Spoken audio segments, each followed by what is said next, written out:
Okay, so it is 11:05 and that's when the agenda started. So I will start with saying Assalamu alaikum, namaste, sat sri akal, hello and welcome everyone to ARCC's AGM, Zoom AGM 2019 to 20.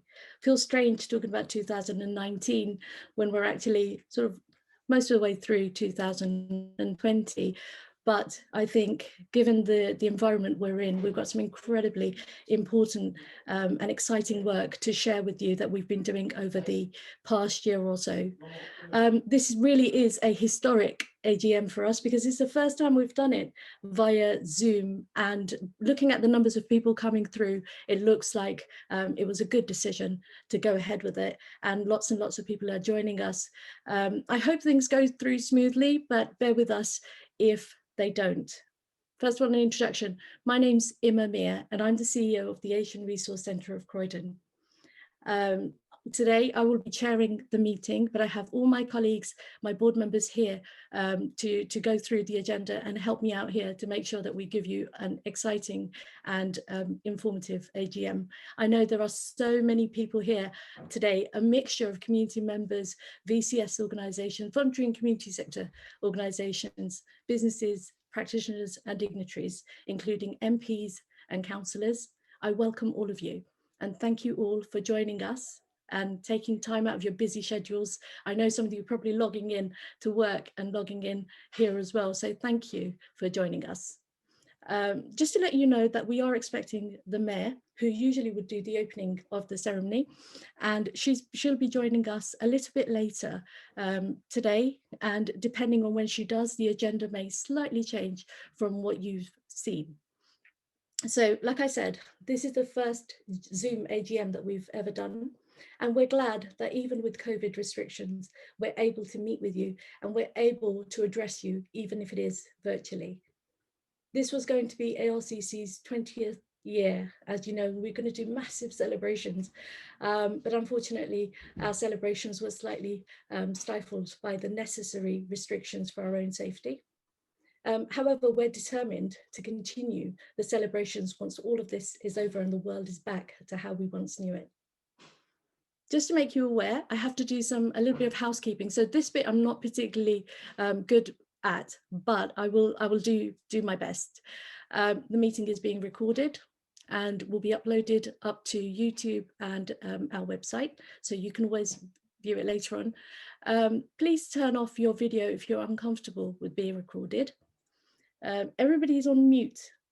From what I understand, and as you can appreciate, there are so many people in the room at the moment that it's not possible for us to conduct a meeting and have everybody with their mics on. You will have an opportunity to post comments, questions and feedback via the chat facility. If you need some help, then indicate via the chat facility to one of my staff members who will pick that up.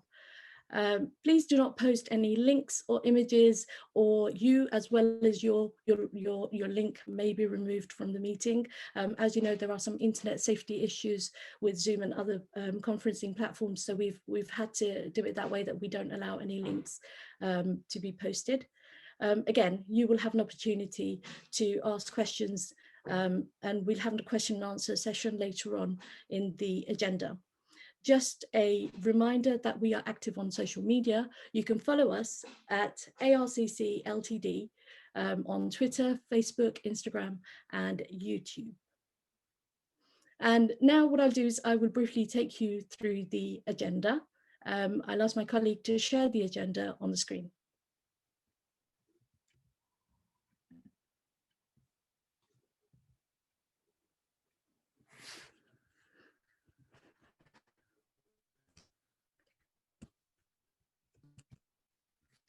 So currently on the agenda, this may be slightly changeable depending on how the technology works and who we have in the room. So so what I'm doing right now is the welcome and introductions and the housekeeping.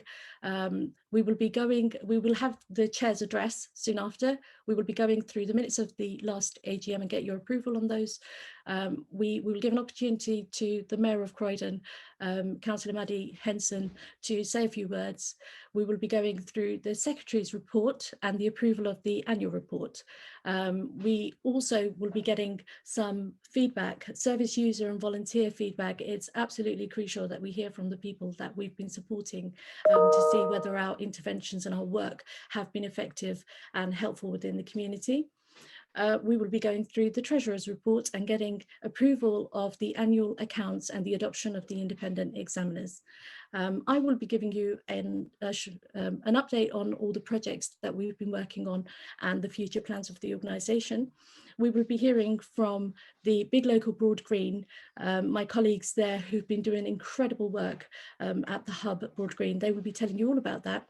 We'll also get some messages from some local MPs who've been incredibly supportive of our work. So we'll get to hear from those later on.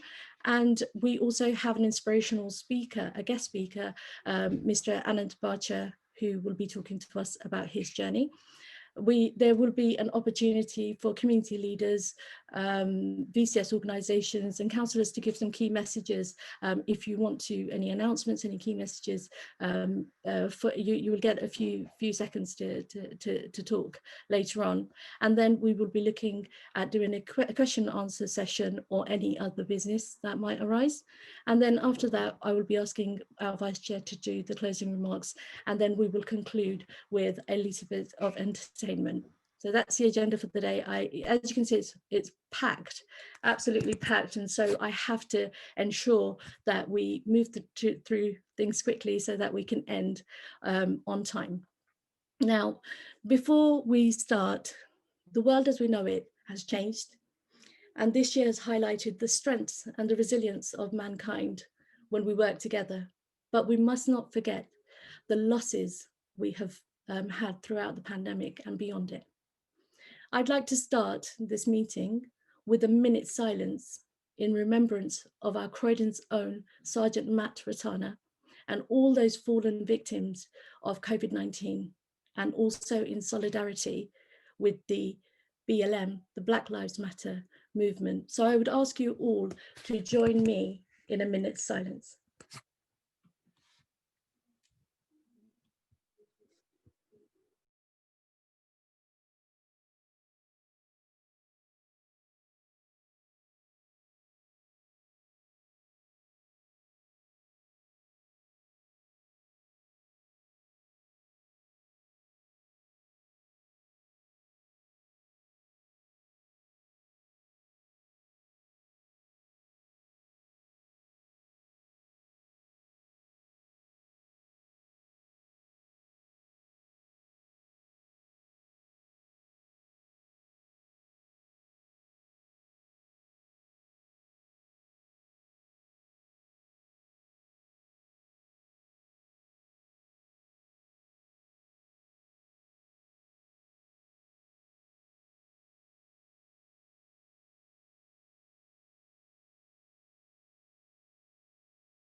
Thank you, everyone.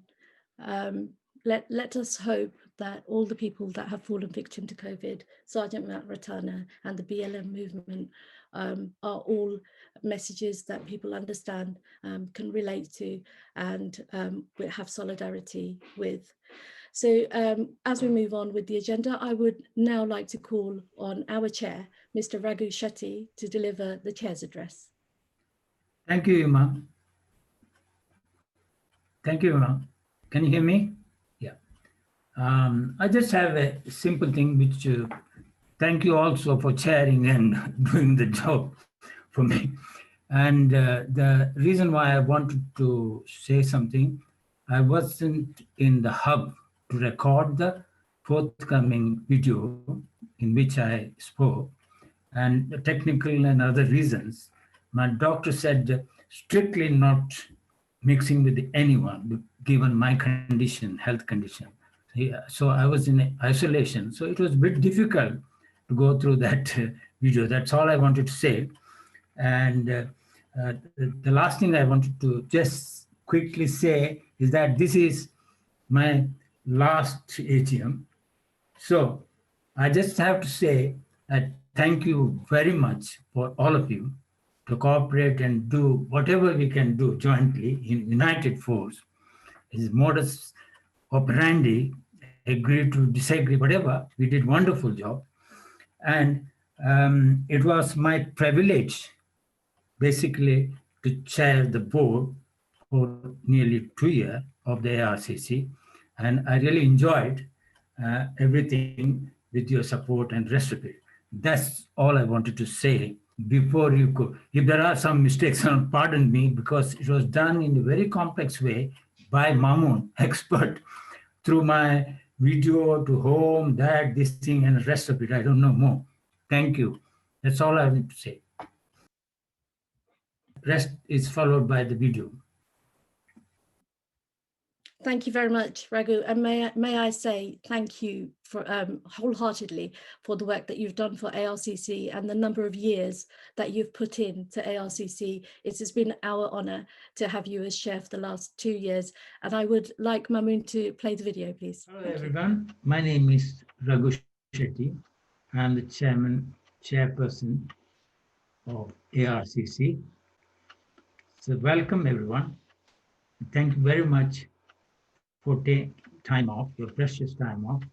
I want to reiterate that we, on behalf of the board, staff members, stakeholders, and supporters even, thank those who have helped us to progress constructively given a pandemic period. Now, I may say, in the tight-knit world of global pandemic, all charities are having problems. Small charities like ours, ARCC, suffering because of funds have been dried up. And the charity is survival is called for. It's difficult period, uncertainties, and rest of it. What we have done well is because of the staff members, board members, the way we did our job. And naturally, my first of all, thanks goes to the staff and the board members and our supporters and funders, private and public sector funders. Without them, we cannot really do what we have been doing, is special service to the Asian communities. And beyond Asian communities, we have also done generally other members of the Croydon Borough. In future, what is our vision? How we are going to deal with this, the problem? Problems of funding must be continued all the time. So the only thing we can think of is unite, have a special hope and confidence in dealing with whatever we are doing, and persuade people our work is absolutely necessary from the point of view of the community. So I take this opportunity to thank, a special thanks to the London Borough of Croydon, who are our regular funder and who we help them to deliver services, and as we get into the specialist sector, that to make their life a bit more easier. And similarly, and the private sector, who have been generously helpful to us. I need to thank them as well. Our sincere thanks absolutely goes to the staff members and board members and our supporters. Okay. Now, but we need to have confidence to achieve our ambitions, vision, and that confidence is only possible when we are united.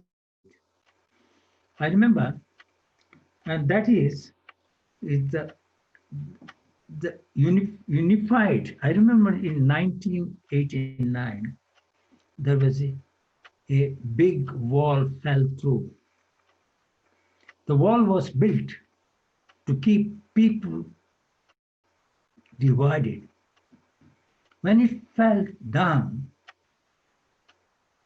the entire country became unified.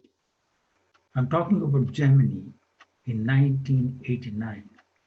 The Berlin Wall fell, and the wall was built to divide people.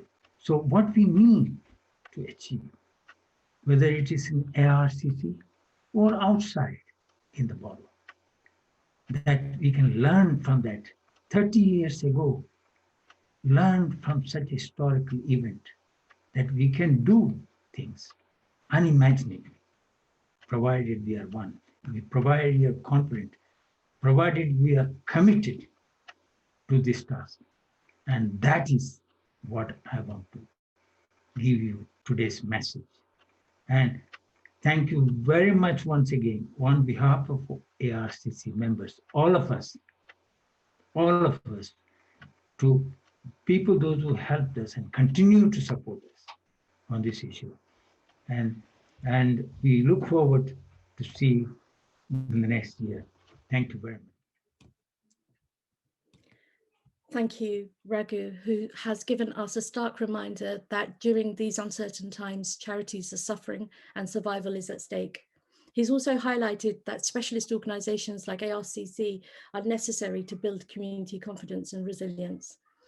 An excellent reminder that not too far in the distant memory, there were physical barriers built and then pulled down to unite communities. And we have so much to learn from history. So moving on with the agenda, it's time for us to adopt the minutes of the last meeting. May I ask Mamoon to pull up the minutes, please?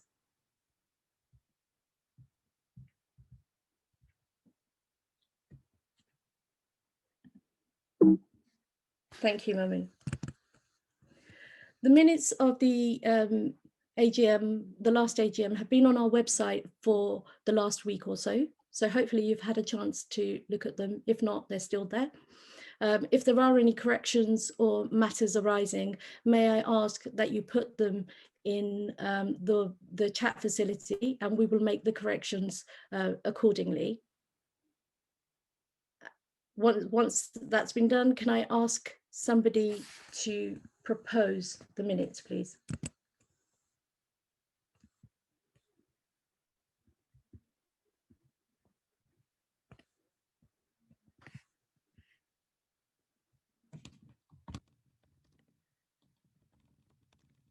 Have we got someone to propose the minutes?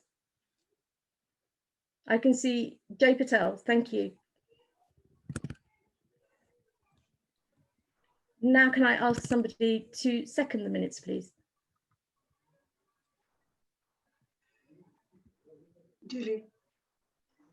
Dilly, thank you.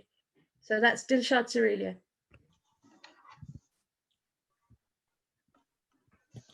Thank you very much.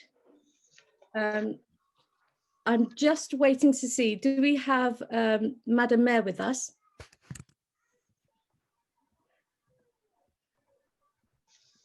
Sorry, I'm ever so pleased. I think we have around 64, 65 people in the room with us. So that's an incredible turnout. And do we have Madam Mayor here? Not yet. Okay, so we will continue with the agenda until she does arrive. So moving on, it's time for us to hear from Shadziri, the Secretary of ARCC. Good morning to you all, and welcome all to the ARCC AGM. I first want to say Assalamu alaikum, Namaste, Shashrikal, Vanakkam, and Jambo all. Thank you all for being so supportive of ARCC. Since the last AGM, ARCC has been working hard, engaging with our stakeholders, funders, and the local community. Times are challenging at the moment. The days of austerity were phasing off, and just as we were settling with the economy, the arrival of COVID-19, Croydon has seen its fair share. Croydon was affected, but our good hospitals and the NHS staff were doing a great job. I saw the first-hand experience with the deaths in Croydon, and it was not a pleasant experience, and I would like to reach out to the families who have lost their loved ones with condolences from us all in these awful times. I also would like to mention the awful event which happened in Croydon last month, which numbed us all in losing Sergeant Mataratan in Police Custody Centre. I would like to convey our condolences from ARCC to his partner, family, and his colleagues. Rest in peace. You will be always in our thoughts.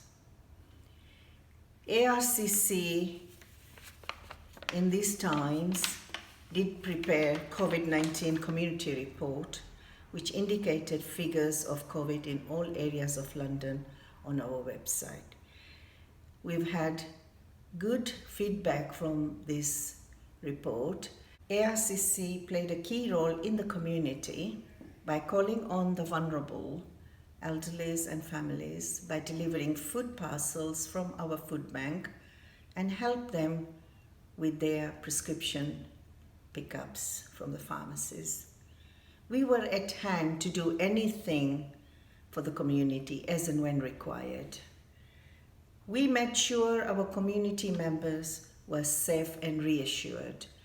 The telephone service was also being carried out by ARCC staff to make sure that our elderlies were safe in their own home. The times are very difficult, and social distancing is in place by the government, and the interaction is limited, obviously. People of Croydon show so much resilience in the most difficult times, and hopefully one day we will say goodbye to austerity and COVID-19. You will see from the annual report the incredible work and the projects delivered to the community. We have received very positive feedback on our delivery of projects. For the past 20 years, I have seen the progression of ARCC. We have reached great milestones in that period, reaching out to so many different communities and have impacted on people's lives positively. For the last 5 years, we have seen the organization become sustainable. As for the future, we are looking ahead. We have a vision to widen our service delivery to the neighboring boroughs, and many of our service users are accessing our services from outside the borough. At this point, I would like to thank all the members of our staff and the volunteers who have worked so hard during this year to bring ARCC to what it is now. Also thank our dedicated board of directors, including the trustees, the co-opted members, for contributing during the past year. Many of them have sacrificed their family time to attend the important meetings at short notices. As we can see, even our AGM has been a historic online AGM, which we never envisaged. Thank you once again for attending ARCC's AGM, and I hope to see you face to face in the near future. Thank you very much, Dilly, who's been a long-standing secretary for ARCC. She spoke about some of the challenges faced by the organisation and how we have adapted our services during COVID. So moving on, we are well within the time of the agenda, so I'm really pleased about that. It's time to move on and get approval of the annual report. So may I ask Mamoon to share the annual report on the screen, please.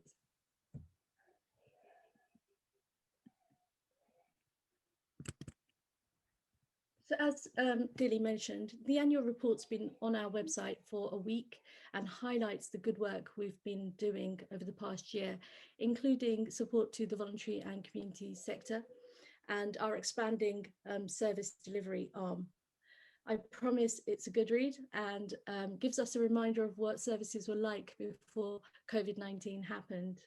We hope that things will go back to normal next year and that we can go back to seeing crowds of people coming through the doors and enjoying ARCC events.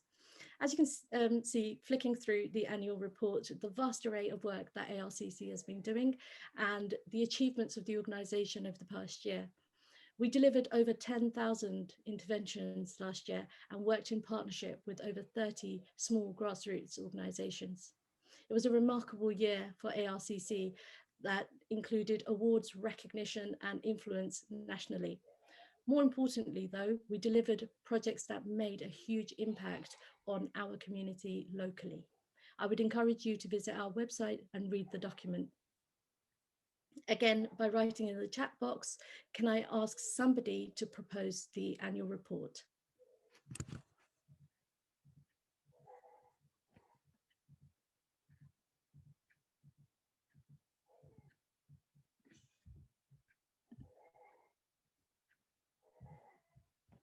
May I ask somebody to propose the annual report, please? Kanag. That's Kanags. Thank you. May I now ask somebody to second the annual report, please? Usha. We've got Bushra, who seconded the annual report. Thank you very much. And I've just heard that the Mayor of Croydon, the Worshipful Mayor of Croydon, Councillor Maddie Henson, is here with us. So I would go straight to Councillor Maddie Henson for the Mayor to say a few words of support and encouragement. Thank you.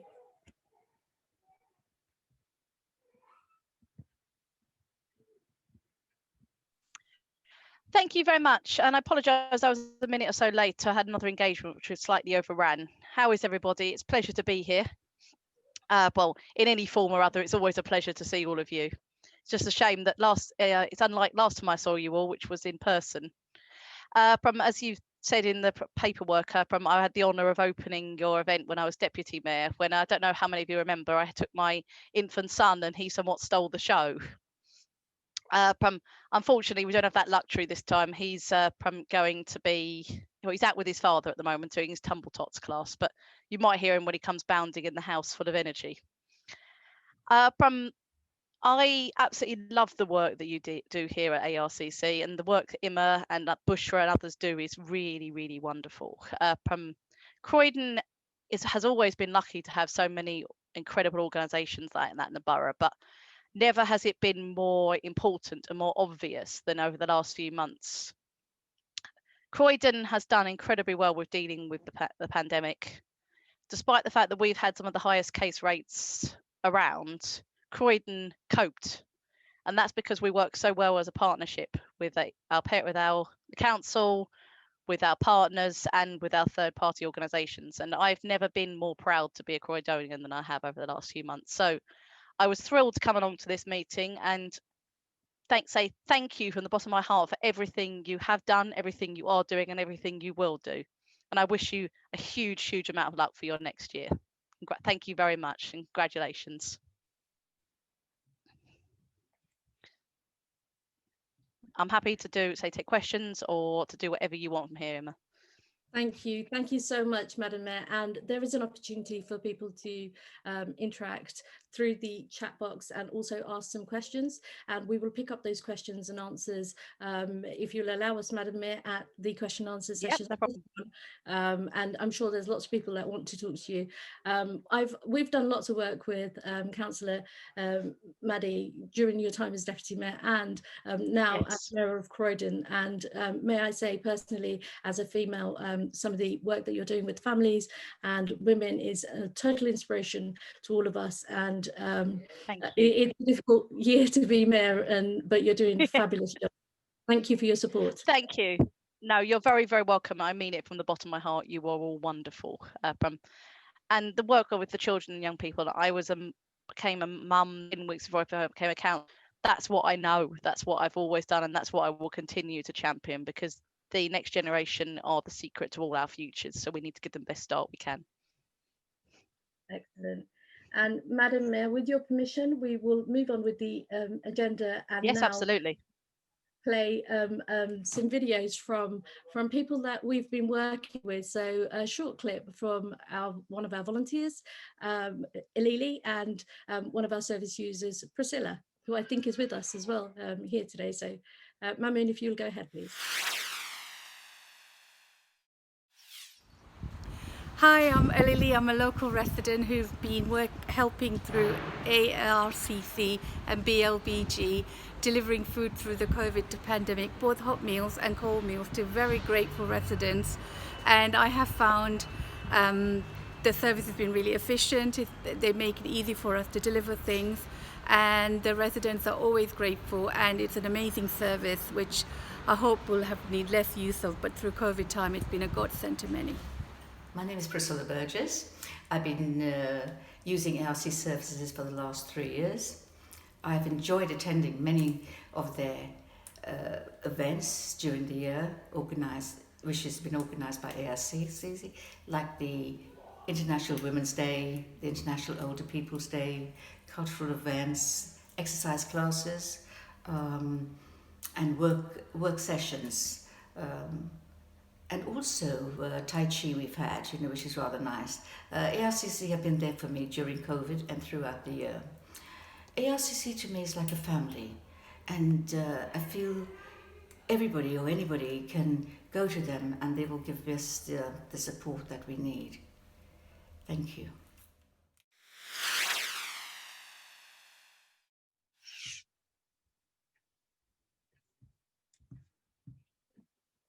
Excellent. Thank you, Ilili and Priscilla, for those lovely words. It's always great to hear from service users and volunteers about some of the impact that we've had and some of the work that we have been doing. So moving on, it's time for us to do probably one of the most important parts of the AGM, and I know it's one bit that people look forward to, and that's the Treasurer's report. So could I call upon Rumel Jahul to present the financial picture of the organisation, please? Good morning, everyone. My name is Rumel Jahul. I'm the Treasurer and Director of Arcc. It's been an absolute honour and privilege to be a Treasurer of this organisation for such a long time. And I've seen the organisation grow, develop and sustain in that period. I'm delighted to be presenting the financial accounts for the year ending of 31st March 2020.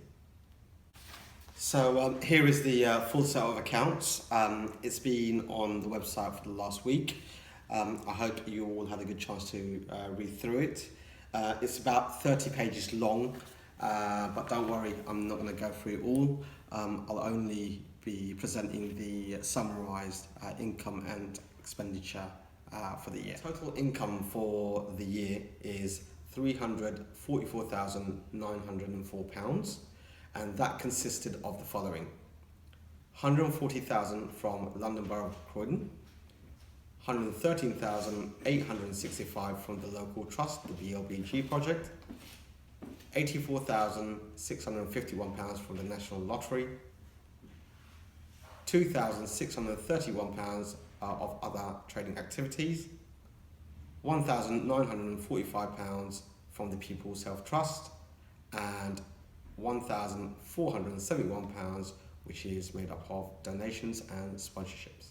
Total expenditure for the year has been £354,594, which consists of as follows: £201,389, which is made up of management and admin costs, £69,900 in terms of project delivery and grant funding, £54,205 of other support costs, £7,910 for general admin expenses, £2,287 in terms of government costs.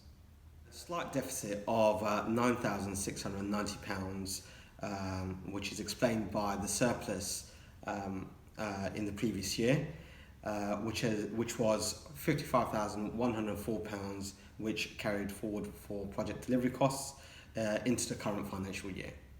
Total funds being carried forward for the year is £190,287, and of that, £117,043 is restricted, and then the £73,244 is unrestricted.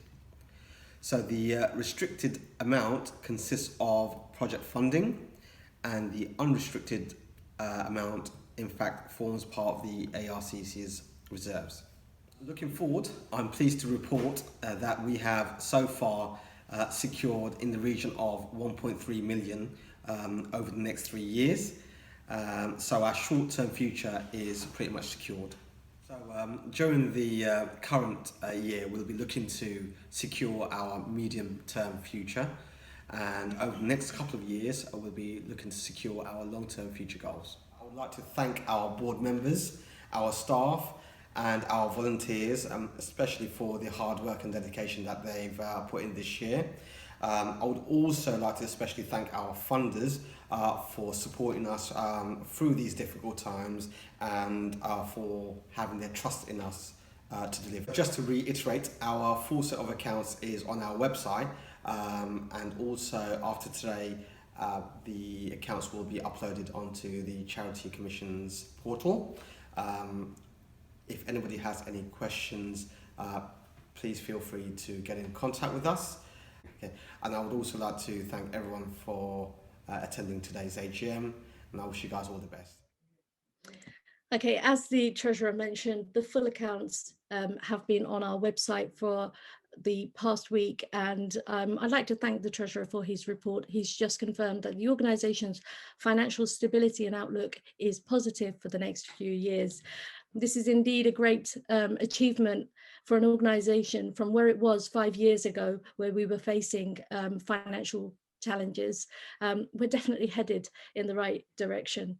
Right now, because the accounts are so important, that if there are any questions relating to the account, we will give the opportunity for you to ask them now. So you can either raise your hands virtually, and we will get to you as best as we can, or you can write your comment or question in the chat room. So I'll give a couple of minutes now.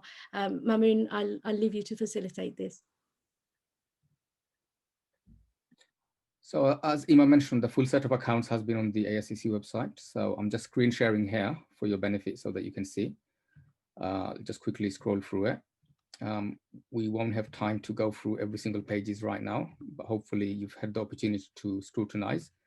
As Ima mentioned, if you do have any questions, please do raise your hands virtually or put them in the chat room, and one of my colleagues will get to the questions, and we'll try level best to answer as best as we can.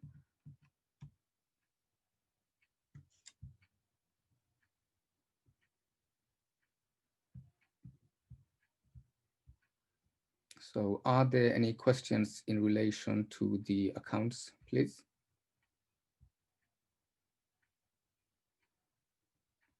I've got a lot of people in front of me, so I'm scrolling through the screens just to see if anyone's got their hands up, virtually or otherwise, so please just bear with me. Once again, please feel free to use the chat room for any questions that you have. I'm not able to see anyone with raised hands, so I will pass it back to you, Emma, for the adoption. Thank you, Mamoon. And thank you for that. So as I said, the accounts are up there. Please do feel free to ask us any questions later on. But right now it's time for us to adopt the account. So may I ask somebody to propose the annual accounts, please?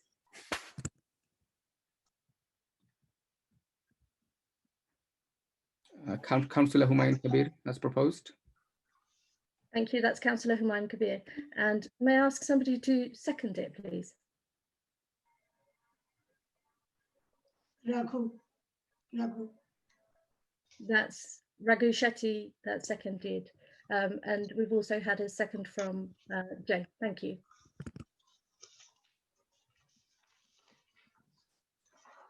It's time for us to adopt the independent examiners now. So we've been using Begg Williamsons & Co.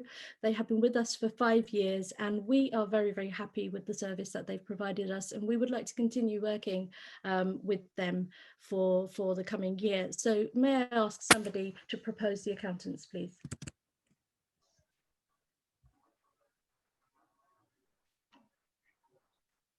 Proposed by Dilly Surelia. That's proposed by Dilly Surelia. And may I ask someone to second that, please?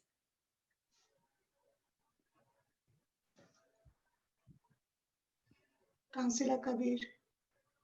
Councillor Humayun Kabir. Thank you very much.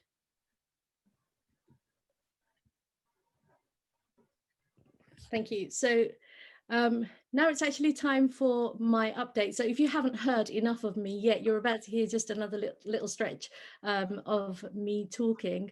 And I'm going to give you a little bit of an update about the organisation, what we've been up to, something about COVID-19 and our future plans.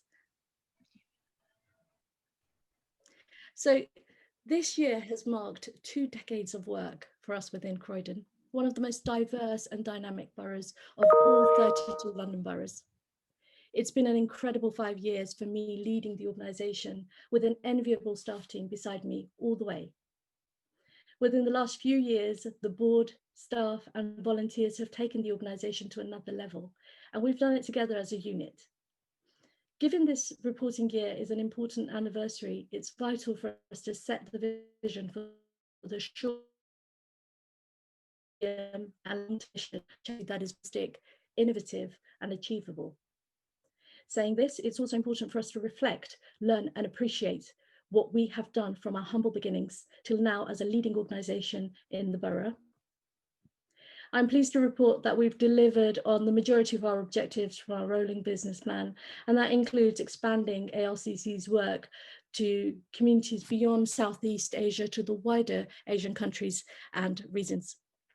Also, we've done work to reduce social isolation and loneliness by promoting health and well-being within Asian and wider communities. And we've advanced dialogue around taboo subjects like mental health, hate crime and domestic abuse that are still prevalent within our community, but still taboo. We've also succeeded in building a stronger strategic presence and voice at the highest level in the borough. I would say ARCC's unique selling point is that we're the only pan-Asian infrastructure and delivery group, certainly in Croydon and perhaps in London. We have over 4,000 members at various levels. Our other strength is our approach to partnership working, especially with other voluntary sector partners, to address the key issues raised by Asian communities in ongoing consultations. By listening to the voices of the Asian people, early intervention projects have been developed that have reduced ill health and prevented the need for people to attend medical and mainstream services. ARCC's social and cultural events bring people together socially and build friendships and support structures that they did not have access to previously. ARCC is creating its future by developing our young people to become tomorrow's community leaders. This year, we've seen major growth and development of new projects by securing £1.3 million from the Council, the National Lottery, the clinical commissioning groups, and other funders. This has ensured that we are a going concern for the next 3 years, and that gives me great comfort as the CEO. I'm proud of the growth the organisation's made in a short period of time. Not only have we seen an increase in our income, but we've also seen growth of our membership in terms of individuals, community groups, businesses that engage with us. We have a steady increase in our social media following, and over the last few years, we have been active on all social media platforms, including Twitter, Facebook, Instagram, and YouTube. We have expanded our service delivery arm, and we have also increased our representation on a number of boards we sit on: the local strategic partnership board, the local voluntary partnership, safer neighbourhoods, integrated care networks, COVID-19 health protection board, equalities groups, and the shadow health and care board, to name a few, and there are so many more. This year has been interesting in terms of developments on all fronts, including our relationships with strategic partners such as funders, the local authority, and the NHS. We've also embarked on an exciting new project with the 3 other infrastructure groups in the borough. We hope that this high-level partnership will pave the way for better coordination and streamlined services in the VCS. Without doubt, ARCC's biggest asset is its workforce. Our ability to recruit and sustain a skilled and stable workforce has been fundamental to our success. The team has shown expertise and dedication during busy times, and unity and patience even during periods of uncertainty. Our working culture, our policies, our HR support has strengthened this year with a growing and diverse team. Our policy and campaigning work has also matured and started to show impact. ARCC has run several campaigns this year, including social isolation and loneliness, mental health awareness, domestic abuse and sexual violence, hate crime, and honour-based violence. All of our work and our campaigns are informed by conversations that we have with the communities we serve through consultations and co-production.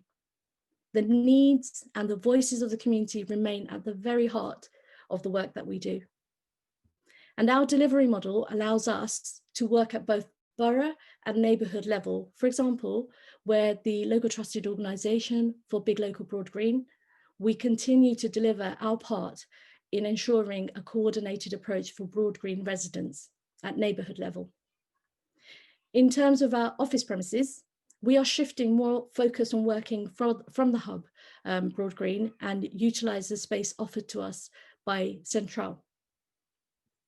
I believe the future success of the organisation lies in its ability to find a stability in a mixture of infrastructure and service delivery work.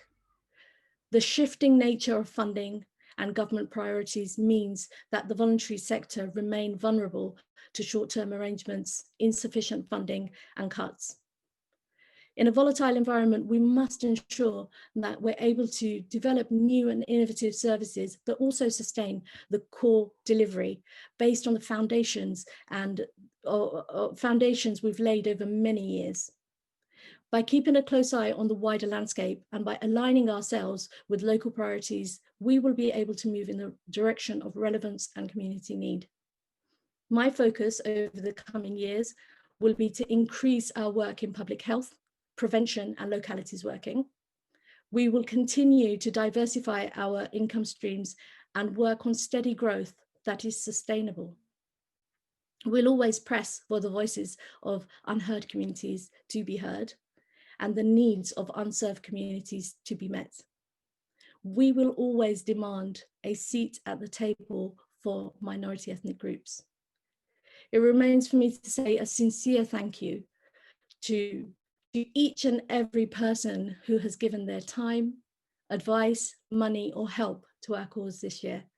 This includes our members, volunteers, funders, and supporters, stakeholders at all levels. We would not have achieved the level of success we have seen this year without you.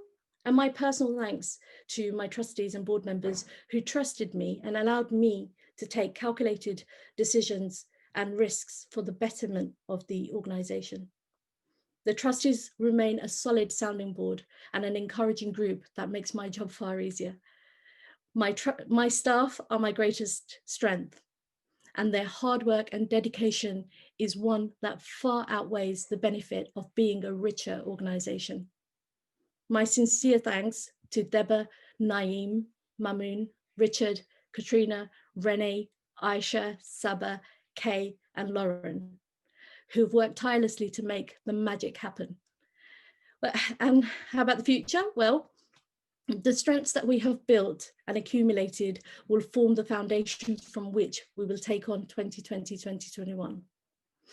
No doubt the coming year is showing signs of being another year of challenge and change, especially with COVID-19. I believe that partnerships and collaborations will be key.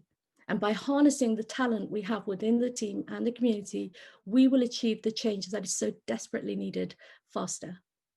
As the CEO of ARCC, I will continue to serve the Asian and minority ethnic communities to the best of my ability, and hope that the year ahead brings further growth, success, and recognition for the organisation in all areas of our work.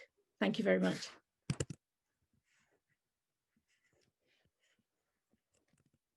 Now, moving on with the agenda.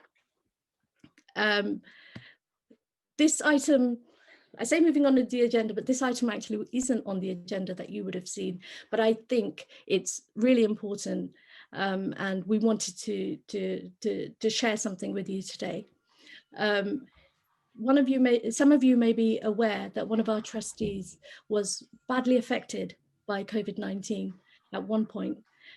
We actually thought that we weren't sure whether he was still going to be with us. He was probably one of the most remarkable recoveries in Croydon, and we thought it would be an inspiration for all of us to hear his story for a few minutes, just in terms of the challenges he faced, and for you to hear firsthand of the experience he went through. It was really touch and go for us, and his story is quite remarkable. Could I please ask Mr. Ash Balakrishnan to share his story with us? Hi, thank you, Emma. Thank you, everyone. Great to see everyone today and to be a part of the AGM. Still good morning, so I'm going to say good morning as well. But yeah, short story about my experience this year. Obviously, it's been a very unexpected 2020. You know, we had big expectations, but nothing's really kind of gone according to plan. But just to let you know a little bit about what I went through around the end of March. So I'm quite a young guy, I'd like to say. You know, I'm 38. I like to keep fit. I've got a bit of the dad belly, but you'd have to kind of excuse that. But I still go to the gym 3 times a week. And I guess at the beginning of the year, when they were talking about the virus, I kind of felt I was immune to it. I just thought that it wouldn't get me. Yeah, I think as humans, we all have this kind of invincible feeling about ourselves, that we don't know when we're going to get, that we don't think we're going to die, and we don't think that something like this can happen to us. And yeah, I kind of felt ill at the end of March, had trouble breathing. I got taken into Mayday Hospital, and initially, even then, when I was in the room and the symptoms were kind of there, I was such an optimist that I still thought, nope, I haven't got the virus. I don't care. I'm in a room. I could tell that there's 6 other people who all look like they've got the virus, but I don't think I've got it. It can't get me. And anyway, so they did a test on me, and then the following morning they said to me, look, we're going to put you to sleep for a couple of hours to help you with your breathing. And I've got mild asthma, and I just thought, yeah, it's fine. I'll be in and out within 24 hours. That's my expectation. And I didn't wake up till 3 weeks later. So I was in an induced coma on a ventilator, and I was there for, you know, I was shocked when they said to me, you know, when they told me that. When I did wake up, they said, you know, anything that's kind of happened. And I wasn't fully aware. I said, you know, I thought it was a couple of days, and they said, no, you've been asleep for 3 weeks. And I was just like, Jesus, you know, and then couldn't really kind of get my head around it. I was a bit shocked. But a couple of kind of, you know, there was a lot of kind of health conditions, in the sense of I lost 15 kg weight. I was there for 5 weeks. I couldn't walk when I came out. I couldn't go up the stairs. I needed help going to the bathroom. So it was like literally like being a baby again. And the first 3 weeks when you were asleep, I didn't see the kind of ward that the doctors and the nurses were facing. But in the next 2 weeks, when I was in a normal ward, and you see the work that the nurses and the doctors at our local hospital have done, and what they have, the pressure that they have been put through trying to save these lives, it was incredible. And I think I got a whole new respect for them, because I don't think I could have put myself in that position to go out and bat every day and battle and try to fight the virus and try to save all these people's lives. It was incredible work that they did. So I think we should be very proud of our local hospital. I know in the past they've been maybe in the press for the wrong reasons and don't get the credit that they deserve. But I think we should be very proud about it. But something else that I'd like to share as well, when I was in hospital, I had a lot of people praying for me, wishing me well, sending me healing. And having this near-death experience has kind of been a bit of a wake-up call. So those 3 weeks when I was in induced coma, I was going into like different dreams. And one of the dreams was I went to a temple, and I was praying to the temple saying, Ganesh, save me, I'm dying, I'm going to go, save me.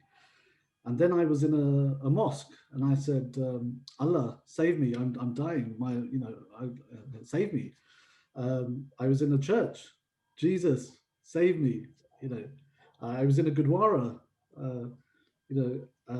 Guru Nanak, please save me, save my life, I'm going to die and stuff. And I think I guess the moral of that story, why I'm sharing that, is because I honestly believe there's a force more powerful than mankind. And it's all those people who were, while I was in hospital, who were praying for me, who were wishing me well, whether it was my brothers and sisters from the Muslim community, the Christian community, or the Hindu community, it didn't matter about that. But when people come together, miracles can happen. And the doctor openly said to me at the end, he said, look, we didn't think you were going to make it. The fact you're alive today is a miracle. If you don't believe in God, then start believing in God now.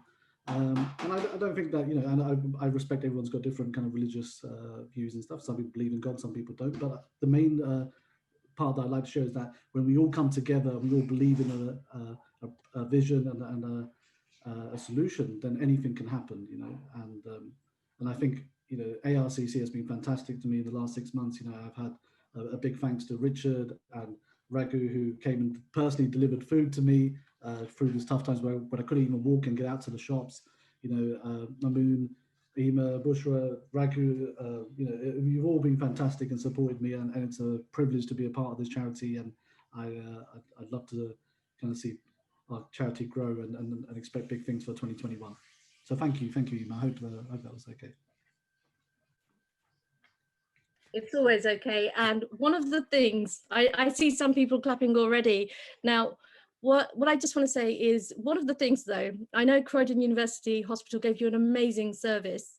We have people like Matthew Kershaw, who we're working in partnership with, to thank him for the leadership he's shown throughout COVID and the incredible support that the NHS have given people throughout COVID.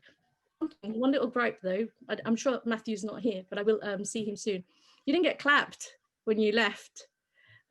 So may I ask everyone to join me? I know it'll be difficult to sort of unmute and mute people again, but may I ask the staff to join me and everyone else to join me in clapping for Ash. So here's your clap. Thank you. Thank you.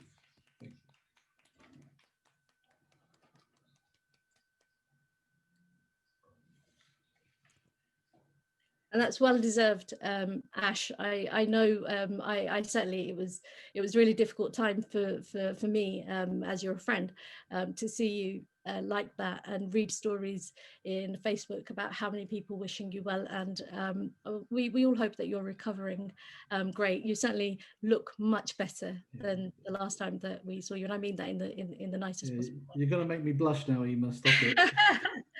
But I'm much better than I was. I'm still going to the hospital twice a week, but yeah, recovery's that's a journey in itself.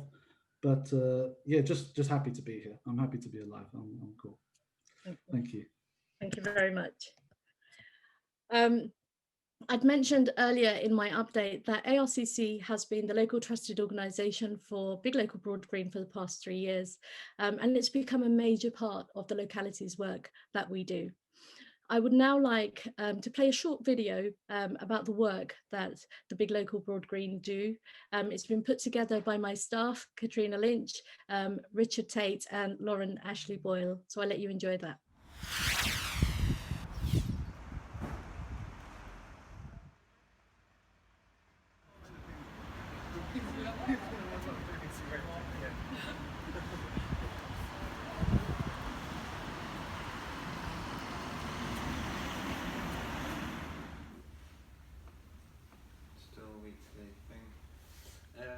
The current crisis?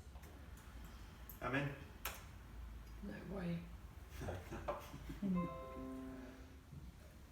AGM. Hello, I'm Kat. I'm the project coordinator for Big Local Broad Green here in Croydon. Hello, I'm Richard Tate. I'm the hub manager. Yeah. Hi, I'm Lauren Ashley Boyle. I'm the project support officer.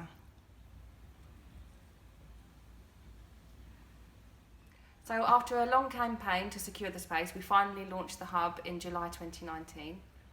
Hi, so since we launched the hub in July last year, as Lauren said, we've had a lot of community usage here with different groups. Tai Chi groups, Ministry of Empowerment doing choir groups, job club, training sessions, clothes swap, art sessions, networking groups, all different kinds of projects taking place here in the hub.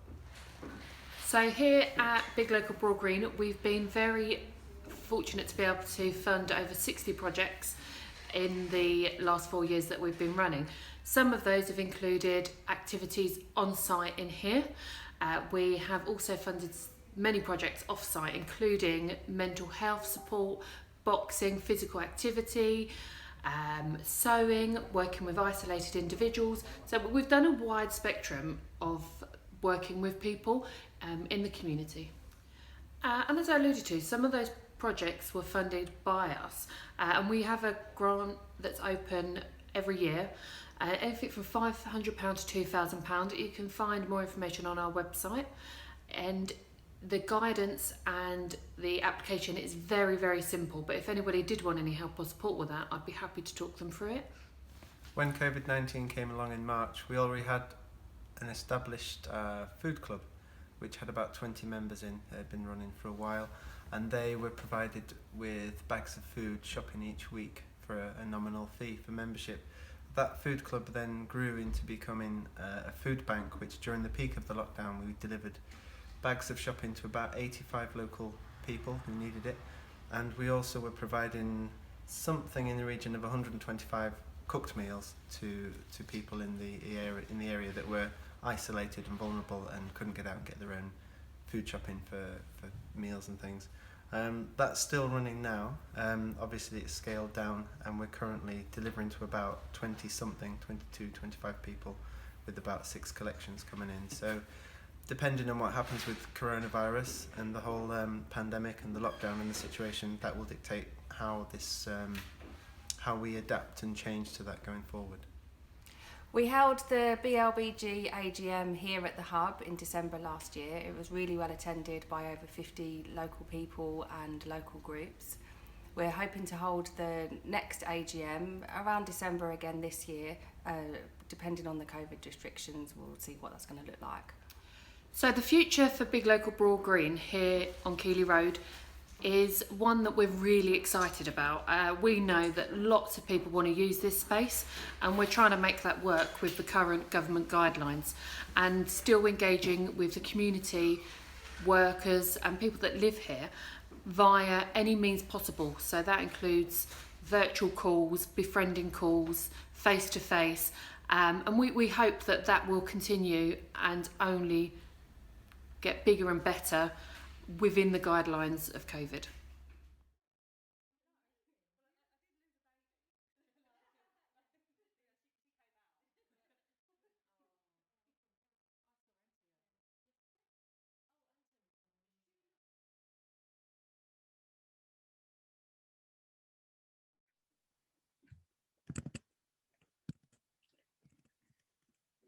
Thank you for that, Kat, Richard, and Lauren, and thank you, Mamoon.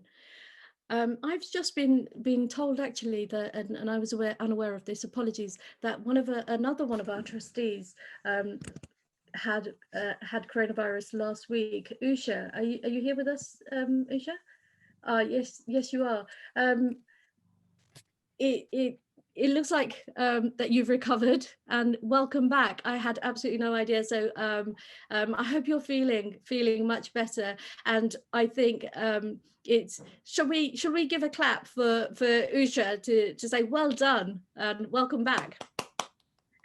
Thank you all. I contracted coronavirus 3 weeks ago, in fact, and I think it's from hearing about Ash's story, I was very lucky to not have to go to the hospital or be induced into a coma. Managed to recover quite well all by myself. Although I'm 60 plus, I'm very lucky that I've recovered.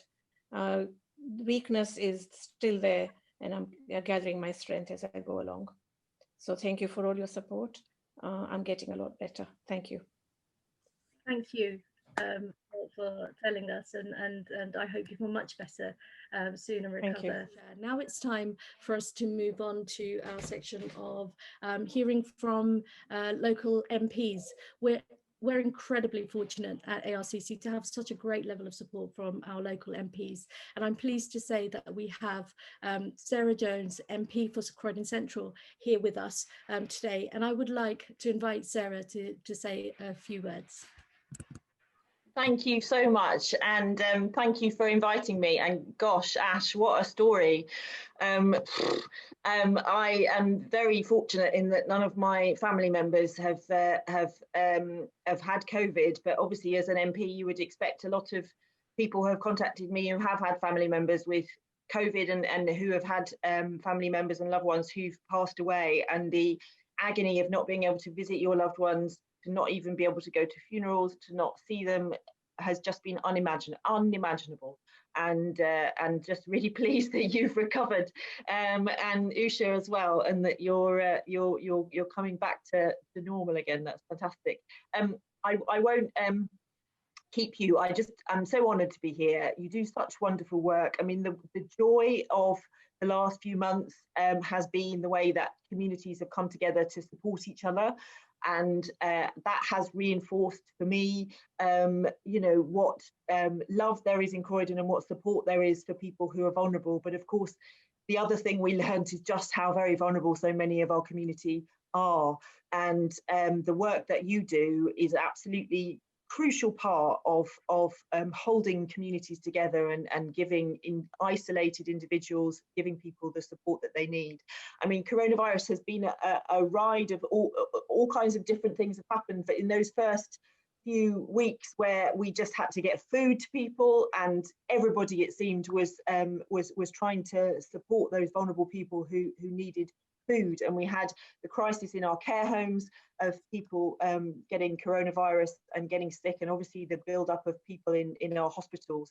It then became an economic issue as people lost their jobs, and the focus was on how we could keep people in their jobs. And of course the government has introduced a lot of measures to try and support people so that they don't lose their jobs. We then had this strange period where as an MP I hadn't had for months, it seemed, people writing with their views to me, because all the people getting in touch had real problems that needed fixing.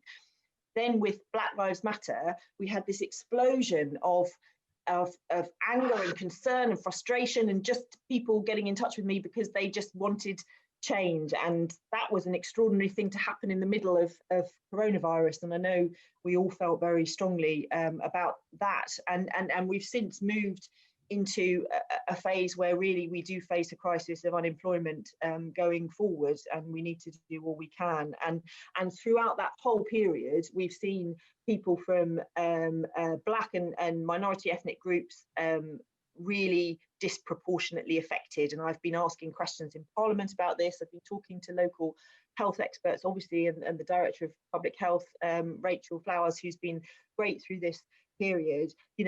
Why has this happened? What can we do about it? And I think we really we need to not forget that we need to learn those lessons. And I think as we enter a period of economic crisis, it'll be really easy to forget that actually there are disproportionate inequalities that affect certain communities that we need to understand and we need to try and fix. And I'll be pushing the government to do that. So just thank you for all the work that you do. I know it's a vast array of things, but I think, you know, one of the other underlying issues that's gone throughout this crisis has been loneliness and isolation, mental health issues, and, you know, obviously you have a key role to play there as well. I just want to leave you with one thought, if I can, and I do have to leave in a minute because there's a vote in Parliament at 1:30. I've just been told, and I need to zoom up to London because I'm in Croydon at the moment. But I'm the Shadow Policing Minister now, which is a great honour, and I've been talking to police colleagues a lot about Black Lives Matter and what we do as a consequence. And one of the things that we're very keen to do is to increase diversity in the police force. And apparently the most effective way to do that is to run local campaigns that local community organisations help with, because that is the most effective way to reach communities and convince them to go into the police force. So I wonder if I could just leave you with a thought, which is, would that be something you would be interested in kind of having conversations about? If indeed you're not already, you may well be, because you've got lots of fingers in lots of pies, but if you're not, would that be something that we could perhaps have a conversation about, because that I think would be very valuable. But I'll leave it there, and thank you so much for everything you do, and all best to Ash on his recovery. Thank you. Thank you, Sarah, and as always, it's very supportive of the community. And I know it's not words, it's actions that you take show us just how incredibly the good work that you're doing, and certainly around the policing issue. Let's connect and have a chat. I know that we had Suleiman Raza in the room, who was working with the army to try and recruit into the army, because there are fewer, obviously, BME and particularly Asian people going into the army, and I think the picture's similar to the police force. So let's have a chat, and thank you so much once again. I believe we've had apologies from Chris Philp, who we reached out to, and he's sorry that he can't be here. So, and he's the MP for South Croydon. And I understand we've had a message sent in from Steve Reed, who is MP for Croydon North. If we can play his video, I'm please. sorry I'm not able to join you at the Arc AGM this year. I'm afraid there's a clash with parliamentary business. But I just wanted to send this short message to say thank you, as ever, for the extraordinary work you're doing with Asian communities here in Croydon, particularly in Croydon North, which is the part of the borough that I represent. We've had a really tough time of it as a country over these last few months through this pandemic, with the lockdown and then further restrictions and all the illness and tragically deaths that have been part of COVID-19. An awful lot of people suffering from loneliness. It's affected people's well-being. People have not been able to attend funerals or weddings of loved ones. A time as difficult as any that we'll remember in our lives. And I just wanted to say to Arc, everyone involved in the organisation, what a great job you've done at supporting people through this. There's been a real issue with disproportionality in the way COVID-19 has affected different communities. BAME communities in particular have been very heavily affected. I've done a survey of my own here in Croydon North that we're about to publish, that shows just how some of those effects have been felt in our community, but it's also widely known nationally that this has been going on. So the work that Arc is doing has been more important than ever over the last few months when we've been experiencing this. We're not out of the woods yet, there's still a way to go, but I know our community will get through this with organisations like Arc looking out for people who need help and support.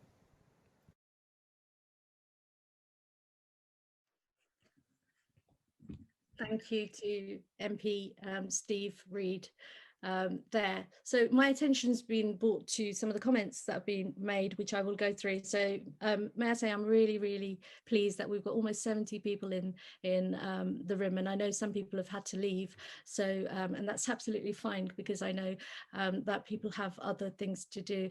And Kat, do you want to give an update on something? I can see some lovely comments like Parahat has said, what a way to do your AGM. Who would have thought that we could do it this way, and we'll miss the performances through the past years. Do you want to take us through some of the comments that have been made, Kat? Yes, certainly. Oh gosh, I get a chance to talk. Perfect. Yes, well, most of the messages are thank you and well wishes to Ash. I think we all agree that Ash's story was very moving. I was also, Maddie was close to tears and so was I. So yeah, there's lots of messages and support for Ash. And then again, thank yous to the mayor. Yeah, really supportive, positive messages. Some are sending them to me privately. I think that might be a bit of a mistake. So, but yeah, a real cheer for ARCC and the work that's happening. I've also read in the messages which came to me privately. I hope you're okay with this, Madam Mayor, just to say that you've informed us that you also had COVID back in March, and being you said that you're one of the luckier ones who didn't need to go to hospital, but obviously you were quite unwell, and you're recovering very well. I must say I wouldn't have been able to tell because we've been in meetings since then, so you must be really fit and healthy, because I was very lucky. I was very, very lucky. I mean, I think I know where I contracted it, and I got ill about a day before lockdown. And then I was very unwell for about a week, and then sort of steadily got better after that. I'm still not up to the energy levels I was pre-COVID, so I think everything people say about the kind of fatigue stuff is very, very real. But other than that, I'm fine. Good to hear that you're fine, and I'm sure there are many people in the room who have COVID stories to share, and we've heard so many of them throughout our befriending calls that we've made to around 300 people in the community. So many incredible stories, and you can read about some of those stories in our community reports that we've published, and they're on our website. So we've done a Croydon community COVID-19 community report, and we've done a survey with over 360 people. And that really highlights some of the issues going on in comparative study, really, across Black, white and Asian communities, to see the disproportionate impact that COVID-19 has had. I'm aware that we have to move on with the agenda quite quickly because we're nearing the time to the end, and I'm going to try and keep it to schedule. So we're moving on quickly to our guest speaker. The Asian community makes a huge contribution to the economy through business and enterprise. Often entrepreneurs provide us with inspiration with their journeys to success and fortune. This part of the AGM, we'd like to showcase a business or an inspirational speaker. Last year it was Mr. Sulaiman Raza. I think he is or was with us just a bit ago. And now it's my pleasure to ask Mr. Anant Barcher, who's the CEO of Bank House Lockers Limited and Neelkant Safety Deposit Limited, to give us a short presentation about his business and what they're doing for the community, and indeed his inspirational journey. Anand, could you unmute yourself, please? Okay, can you hear me? Yes, loud and clear. Go for it. Okay, good afternoon, Emma. Good afternoon, members of the ARCC and team, Madam Mayor. Good afternoon. Thank you very, very much for the invitation. I live in North London, in Harrow, but I've recently, as a business, we've set up in Croydon, and I'm getting to know Croydon really well. And recently, having met Emma and learning more about the ARCC, and this morning, I've just been astounded by what I've seen and listened, heard, and seen you all. First of all, I may say my best wishes to Ash, Usha, Ben, and you know, and the teams who've suffered from COVID. We also experienced our security officer in Croydon suffered as seriously as Ash actually, went through the similar process, and very strong characters, so our best wishes to them. So if I may, Emma, at your suggestion, talk a little bit about our business. I'm not so sure it'll be as inspirational, but I'll try and do my best. So if I may take you through who we are, what we're about, and happy to take any questions at the end or after the event. Yeah. So we are Nilkan Safe Deposit.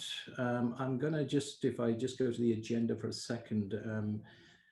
We are a safe deposit business. Personally, my background has been in the city for most of my career. I spent my time working with American banks in global custody. About 6 years ago, I joined the Bankhouse Nilkan Group, and we are a family-sponsored business that provides safe deposits services to the community.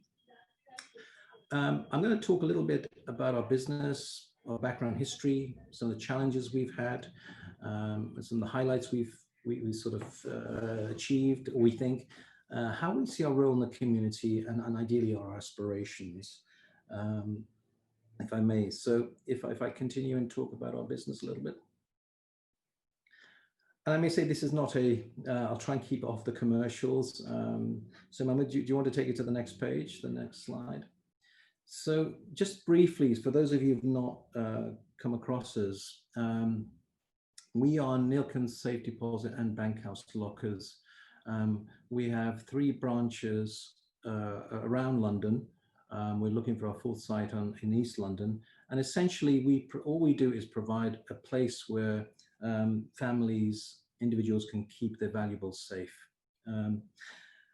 And we try and keep it, as I say in a second, we try and keep it at the lowest price cost available possible for customers. Our history really is that our founders, Mr. Chandragan Pujara, who you see in the photos, they set up, the Pujara family set up the business in 1988. So our first branch was set up at Bankhouse Lockers in Wembley. The background really was in the 80s, Mr. Pujara found that the major banks were stopping this service. And a lot of the Asian community in particular were having to take the jewelry and the valuables away at home, and they had no place to keep it. So he saw a sort of commercial opportunity and embarked on setting up a safe deposit center, which he did in Wembley. Over the course of the period, it took some while, but in 1995, the Pujaras, who were devotees of the Swaminarayan community, decided that henceforth, any profits that the businesses would make will be redirected to the Sarjulas Foundation, which is a Swaminarayan-based foundation that provides social and spiritual support to the communities around London, the UK, and globally as well. It's a very, charitable, foundational type entity. And the Pujaras were very keen on supporting that, as well as other community initiatives. In 2014, one of the largest safe deposit centers in Europe was set up in Southall, Nilkan Safe Deposit in Southall. And last year, after 3 or 4 years of searching for a site and building, we were happy to announce the setup of our branch in Croydon on Brighton Road. Developing a business is interesting. When as I said, I personally joined the bank 6 years ago, joined the organization 6 years ago. And what was interesting was understanding how the Pujaras had built the business in the late 80s to actually have the foresight, the initiative to look at this situation and look at the need that the community was facing and go about doing the research to build a center, to raise the finance for it, was a task in itself, and they did incredibly well. They had challenges. It took them almost 15 years to actually really get to full capacity in Wembley. A lot of learning on the job. Nobody comes out and teaches you everything. So all of a sudden you've got to learn about,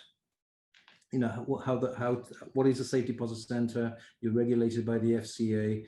What do you need to do with customers? What about security? So all those processes they had to learn. which they did. Over the course of that, we've managed to build a number of centres. These are high-tech centres. We're trying to ensure that we've got a very determined risk of security across all our people, whether they're in customer service or in security or in the finance side. We're trying to develop we continue to develop and maintain an ethos of security awareness, as well as providing the service to the community in terms of providing a safe place to keep your valuables. We try and keep the price as low as possible. That's very important for us. We have not raised our prices for about 30 years. And our sponsors are very keen on providing, a high value service at a low cost. We recognize not so much for the high net worth or the upper classes, but Asians in general have a tradition of keeping jewelry. And what we recognize is in London today, you're running about 8,000 burglaries a month. Whichever specific community you come from, Asians have a tradition of inheriting jewelry, building it up for their families, for their daughters, for their sons, for dowries. And a simple burglary can cost you a lot of money, and it can take a lot of years to build up the savings that you've made. So we understand this, and our focus is to provide a haven for you to keep your valuables safe. And that's really all we do and we're focused on. Our aspirations within the communities we serve to ensure that we provide a high standards of security. That's our principal aim. And at the same time, ensure we can educate customers on understanding that if you have jewelry, you understand its value, you understand that you can keep it safe, and also that you insure it appropriately. And it's interesting that a lot of the community don't understand they've arrived at having valuables that perhaps their parents passed down to them, or they've been in the family for many years, a lot of sentimental value, but over the years, its financial values increased tremendously. And we are helping customers recognize the need to have their valuables valued and insured appropriately. And in the meantime, where we do make some profits, we try and pass that back to the foundation and various community initiatives, as recently as the COVID side of things as well. That's a very quick presentation. We are on Brighton Road. If any of you are interested in learning more about us, feel free to come and speak to us. We're also very keen on working with the Arcc with some of your initiatives. And I've really been amazed at hearing for the first time, what you guys do. So I will be more than happy to support some of the initiatives and work with you in your work that you do. Thank you very much. And thank you so much. And I know that was really a whistle stop to the work you've done. I've been to your presentations, and I know there is so much rich history and so much inspiration to learn from how you came about doing this, and the very charitable arm that you do have. I have to make an apology that we are running over time. 1.5 hours was extremely ambitious, and I've done my best to try and keep to time, but we've gone over, and I hope you'll bear with me for just a little bit longer, but I do understand that some people have to leave, and that's also fine. The next segment you don't want to miss, because it's actually not me talking. There are quite a lot of VIPs and dignitaries in the room, and I want to give them a shout out and then give them an opportunity, just 30 seconds, to say something or announce a message. So I'm flicking through. I've been told we've had or have these people in the room. We've got Councillor Margaret Bird, we've got Dr. Farzana Ahmed, we've got Councillor Humayun Kabir, we've got Councillor Andy Strennick, we've got Councillor Patsy Cummings, we've got Councillor Hamida Ali, who's also a cabinet member. We've got Councillor Manji Shahul Hamid, also a cabinet member. We've got Mr. Suleiman Raza, who did the Million Meals campaign. And we've got, I believe there are 3 mayors in the room today, which is great. And as you know, we had Sarah Jones. I'm going to try and flick through and see if I can see any faces I recognize. I know I had my colleague Sue McVicker from the Croydon Neighbourhood Care Association, who are one of the infrastructure organisations in the room. And I'm trying to go through really quickly because we've got so many people in the room at the moment. And of course, we have our esteemed trustees in the room as well. And I want to give an opportunity, if you're a dignitary, somebody holds a position of importance, please put your name down in the comments box and I will give you an opportunity to say something or some words of support and encouragement for our community. Do you have anyone that wants to go first? Councillor Humayun Kabir. If you could unmute yourself. Thank you. Thank you. Can I just say to Ima and her team, what a wonderful Zoom AGM. I hope next year we should be able to do face-to-face. It's very inspirational to hear from Ash and Usha, the survivors. And what I want to say is this, that a million of thanks to the committee members, the trustees, the board of directors, then been there for a number of years.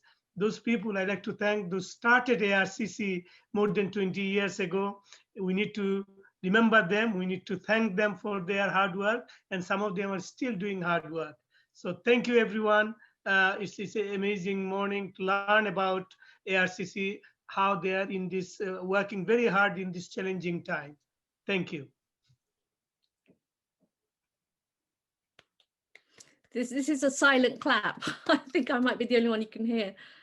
Thank you, Mr. Mayor. You were so supportive of us last year and continue to be. Do we have anyone else who would like to say a few words? I can see Councillor Patsy Cummings in the room. Are you there? I can see yes. Councillor Manju. Oh, I can see Hamida putting her hands up as well. So can we have Councillor Patsy Cummings, Councillor Hamida Ali, and then Councillor Manju Shahul Hamid. Thank you. And Sue after that, Sue McVicker. Thanks, Emma. I won't keep you very long. Lots of things have been said about ARCC, and I would just echo all the congratulations that you've done. ARCC is supposed to stand for Asian Resource Centre Croydon, but for me, it really is acts of regular, constant care. That's what ARCC means to me. You guys have been organised, you've mobilised, you've built a sense of community, and it's the community that gains. Everybody gains, supporting not only the Asian community, the BME community, but every single person here in Croydon has benefited from the work that you have done. So Emma, I'd like to thank you and your team who are responsible for all of these acts of regular, constant care. I think you guys are absolutely amazing. And I'd just like to say to Ash and to Usha and to Madam Mayor, bless you. I hope everybody recovers fully, and everybody else who may have either suffered themselves or their loved ones, or know of their friends and loved ones who have either got through it or haven't got through it, because I think it's so important for us to always stand in solidarity for every single person here in Croydon. So bless you, ARCC. Thank you very much, Patsy. And I understand that our chair, Raghu Shetty, would like to say a few words. So if we could have Hamida, Manju. Yeah. Thank you, Imam. Thank you.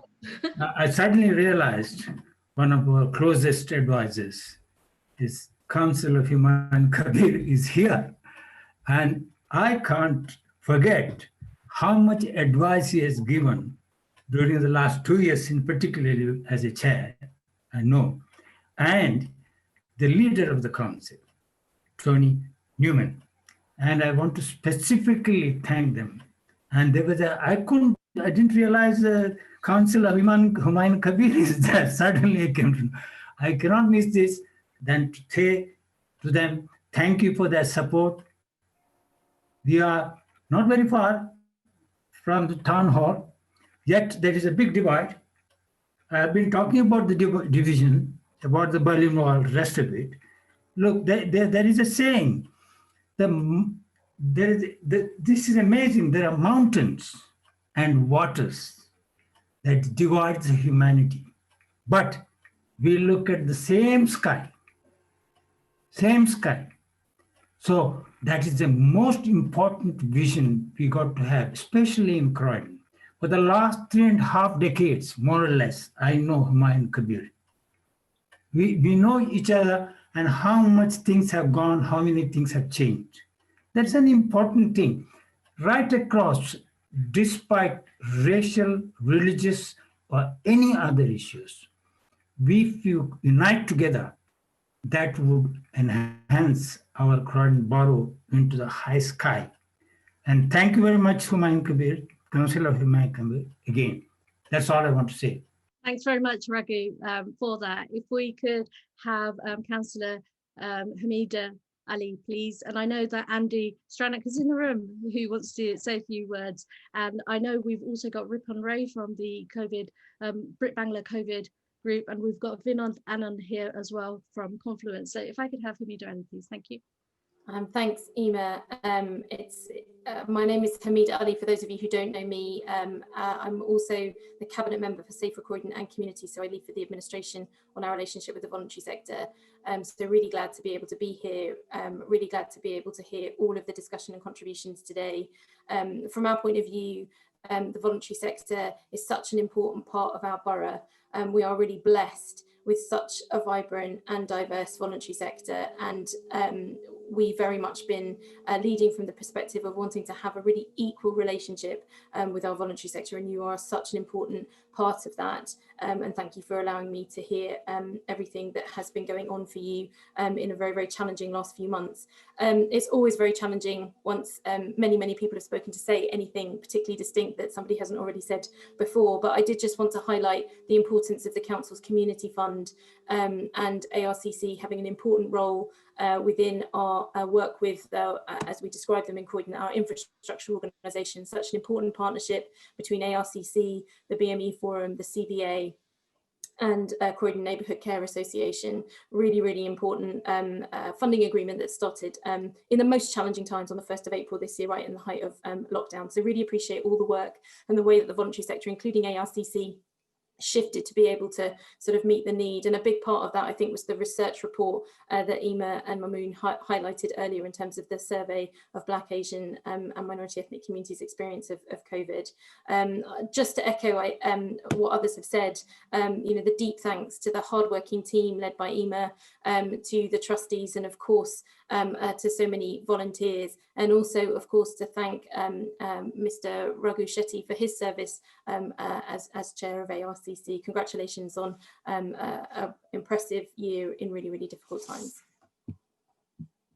Thank you very much, Hamida, and it's great to hear that from you. I know this is, we've invited you to AGMs before and you've had work commitments and things like this, so I'm so glad you could be with us today, and I thank you for all the support that you've given us over the years, sincerely. Could I have Councillor Manju Shahil Hamid next, please? Thank you.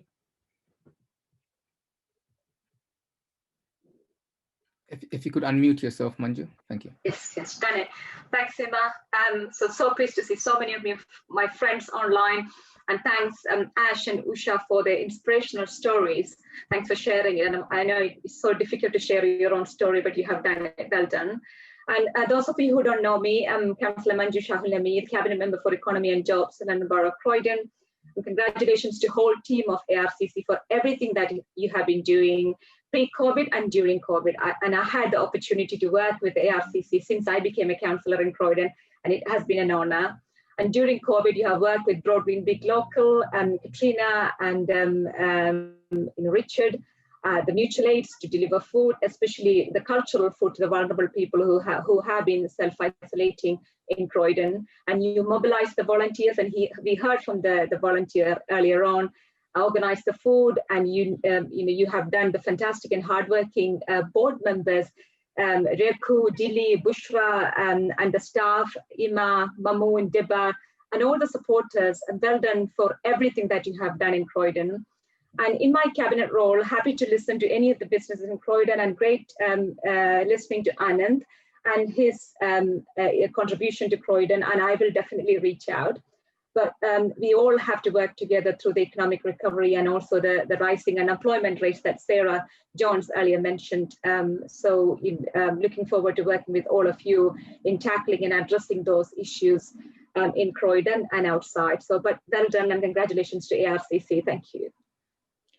Thank you so much, Manju, and you were a previous mayor as well, and we had some great support from you, and from that time to now, as you sit in cabinet. Thank you so much for your continued support. I understand that our treasurer would like to say a few words, but could I just take Sue McVicker, who's been waiting patiently, and Sue's one of the infrastructure organisations in Croydon. Well, she runs an infrastructure organisation. If I could have Sue and then Ramel, please. Thank you. Thanks, Emma. Congratulations on a brilliant AGM, especially over Zoom, which I know only too well is super challenging, and you really do miss all that face-to-face interaction.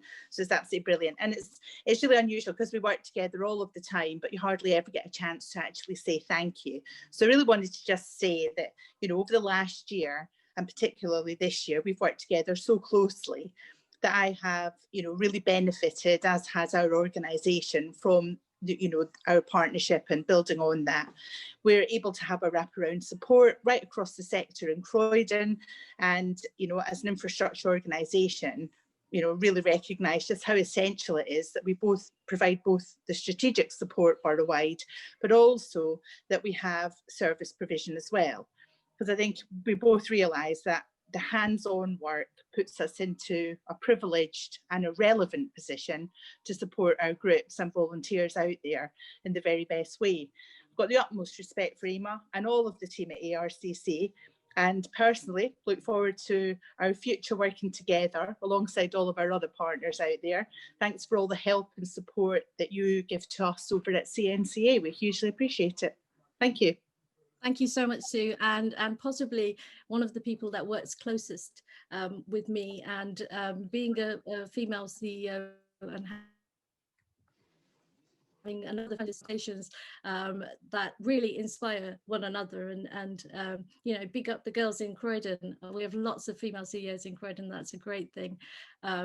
So thank you very much. And I know that our treasurer, Mr. Ramel Jahul, would like to say a few words. Thank you. Thank you, Emma. Hi, everyone. First of all, I'd like to thank everyone in attendance today. I'm actually quite surprised how well this whole Zoom conference is actually going. Apart from the face-to-face interaction, obviously it's actually phenomenal to see how modern technology has taken over our lives now.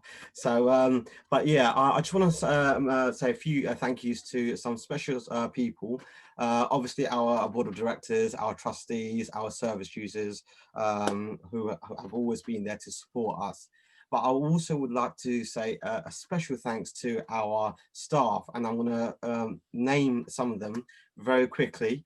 First of all, Emma, Mamoon, Richard, Katrina, Kat, and her team, Naeem, also who actually during COVID, we had a project where we had to deliver food to our service users, and as you know, they all got families. They actually put their families second and put public's health and well-being first. And during the whole Corona period, they were delivering food. They were working endless nights to actually organize everything. So I want to say really a special thank you to all of you guys.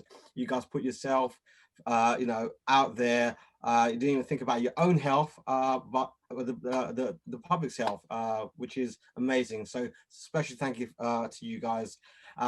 Also, I would like to mention there's a delivery partner as well who has assisted our food bank, the BBSC, which obviously our councillor Kabir also is part of. I want to say a special thank you to that particular organisation as well, who, especially our chair, Mr. Ali, Mr. Uddin, and Mr. Yahar Ali, who is the brother of our chair as well. They have supported us throughout the whole period as well as Councillor Kabir as well, delivering and making sure week in, week out, people are getting all those essential needs. So a very, very thank you, thank you to all you guys, and I respect what you guys have done, and I couldn't have done it without you guys as well, but so special thank you to all you. Thank you. Thank you so much, Ramel, for those encouraging words. And of course, you're such an important part of the organisation. Now, I know that Madam Mayor has to leave, and she'd like to say goodbye before she does. So, Madam Mayor, over to you. Thank you all. Thanks, Emma. I just want to say again, but quite specifically, how honoured Croydon is to have you. From the work that you've all done over the last few months has truly been sensational. But Emma, you really have been the best of the best. Thank you. You and the as has Kat, and the work it was brilliant to launch the Broad Green project with you. And thank you again also for coming to my road shows. Stay safe, everybody, and thank you all again. Look after yourselves, and a particular shout out to my predecessor, Mr. McAbeer, who taught me everything I know about being mayor. Thank you, Mr. Mayor. Thank you all. Stay safe, and I'll see all of you really, really soon. Thank you very Bye.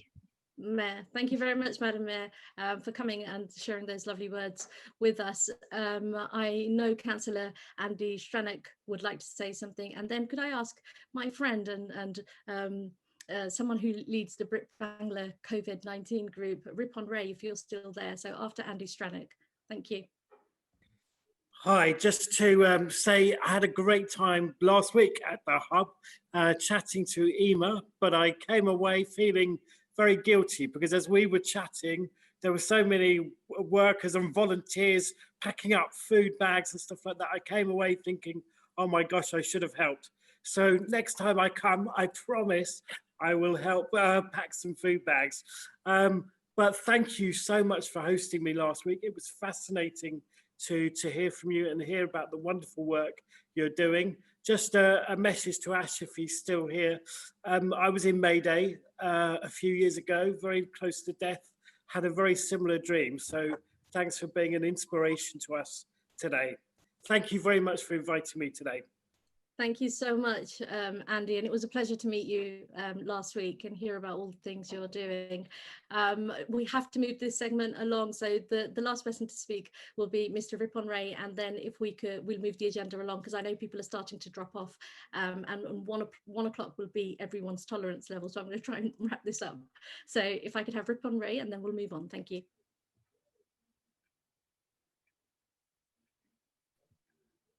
Can you hear me? Yes. Hello. Now we can. Yeah, thank you, Imam. I'm watching the screen and just seeing so much love in the air, and I must say it is so inspirational. Whilst you guys are inspiring me and inspiring each other, don't forget there'll be a lot of people who are going to be affected through losing their loved ones, losing their jobs, not sure whether they'll have mouths to feed. So really our work, your work is so crucial in such times. So there's going to be a lot of tears as well. So we're going to have to prepare ourselves. So please, please, please carry on with the fight, because I know we've had topsy-turvy scenarios. Initial lockdown has been very difficult, but there is another mountain to climb, and winter is usually well known for being harsh. So we need all the support we can get for the benefit of our communities. So on that note, I'm just grateful for Emma just asked me to say. So I only have a few things to say from top of my head. Thank you, Emma. Thank you so much, Ripon, and thank you for the work that you do as well. I know that you're doing lots of good work in Tower Hamlets, and Tower Hamlets hosts a lot of the Asian community, and so there's lessons we can learn from that council as well. There are so many people in the room that I could say, please come and say a word. I want to acknowledge the UK Curry Connect. I think Moslik is here from there, and there are so many more. My sincere apologies. I won't be able to let everybody speak because we have to move the agenda along. And so now it's actually time for any other business. I think we've had lots of people talking, so I will skip the Q&A unless somebody has a really important question to ask. Please post it into the comments, and the feedback is coming along all the way. So I will move on, and I would like to now invite the Vice Chair of ARCC, Bushra Ahmed, to give some closing remarks, a vote of thanks. However, it's not quite the end of the meeting. Thank you. Bushra.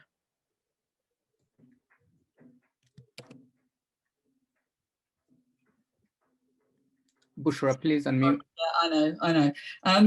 Thank you all for coming to take part in this really historic AGM. 20 years, and what a way to sort of end the 20 years. Amazing turnout, almost 70 people have attended on and off, and I think it just shows the love and respect that ARCC has gathered in the community over the 20 years, but also, you know, we couldn't do the work without the help of so many in the community. I want to thank everybody who has been part of that journey.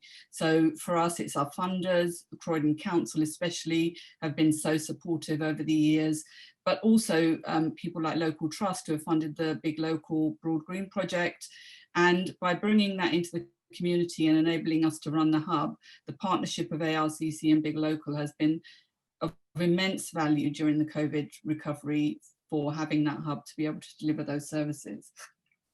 I want to say really thank you to Madam Mayor who's left, but what a privilege to have the Mayor of Croydon here and all these former mayors and the councillors.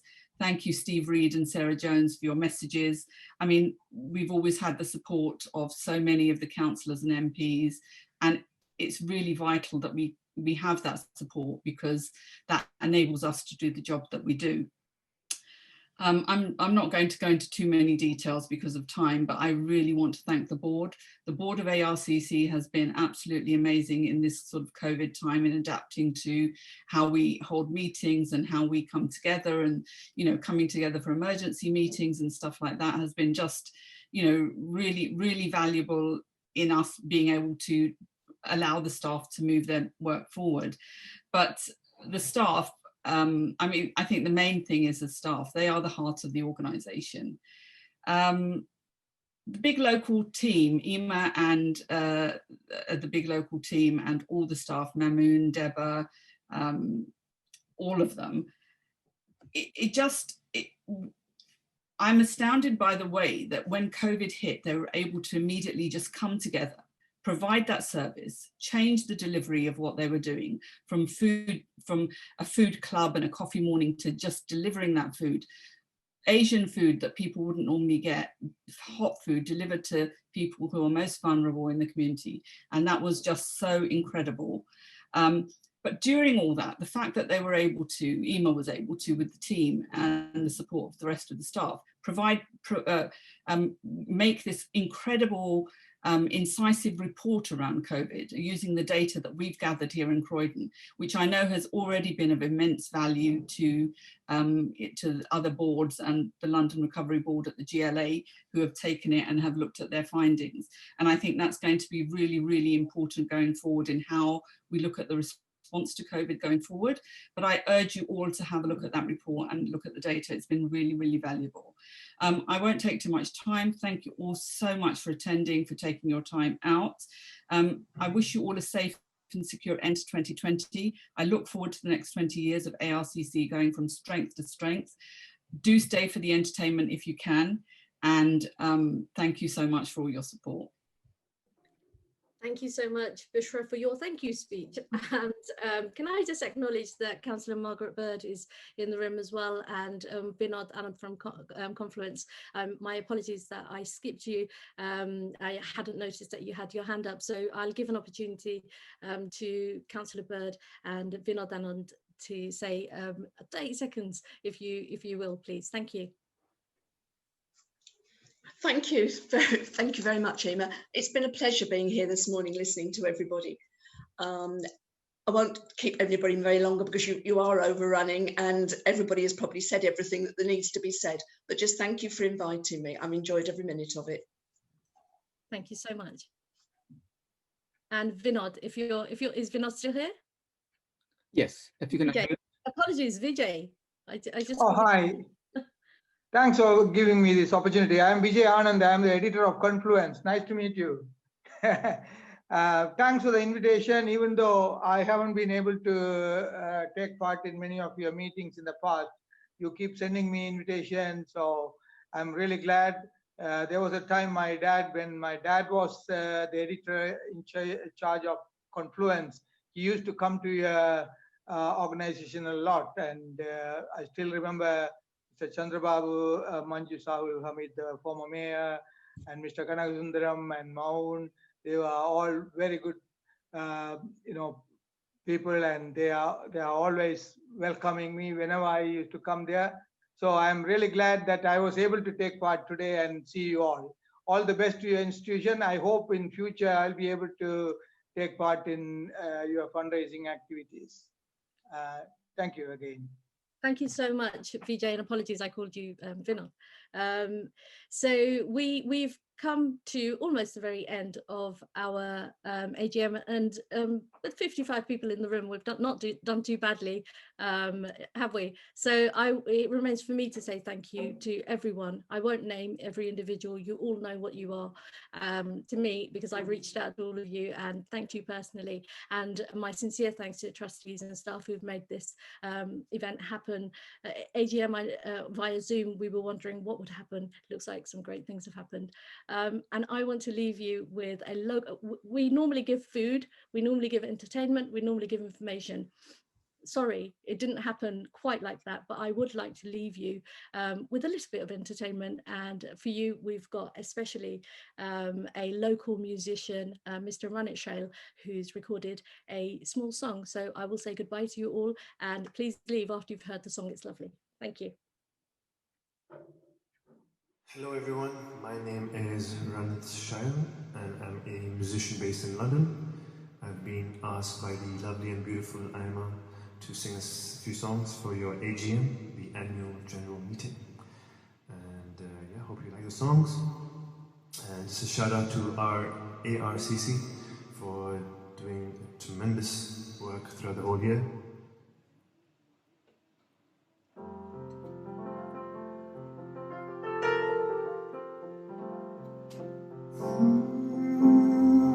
किस्मत को है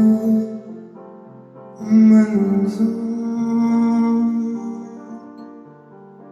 क्या कीजिए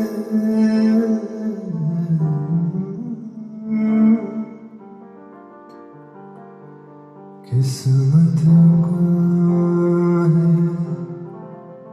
मंजूर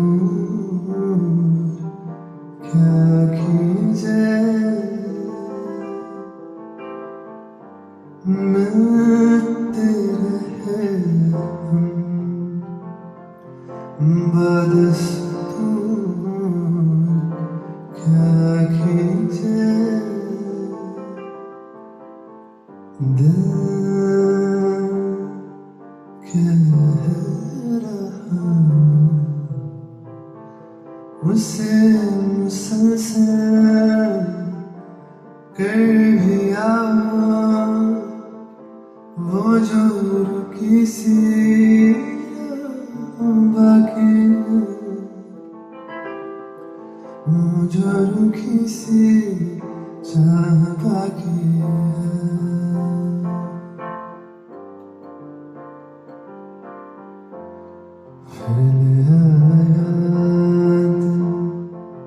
मजबूर क्या कीजिए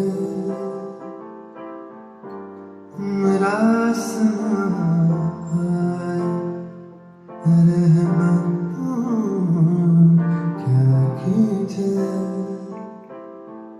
दिल कह रहा उससे मुकम्मल कर भी आओ वो जो अधूरी सी बात बाकी है वो अधूरी सी याद बाकी है, वो जो अधूरी सी याद बाकी है। धड़कता भी है, तड़पता भी है, ये दिल क्यों अचानक महकता भी है, महकता भी है, चहकता भी है, ये दिल क्या वफा को समझता भी है। क्यों मिलती है नजर, क्यों होता है असर, क्यों होती है सर, ना तुम जानो ना तुम जानो ना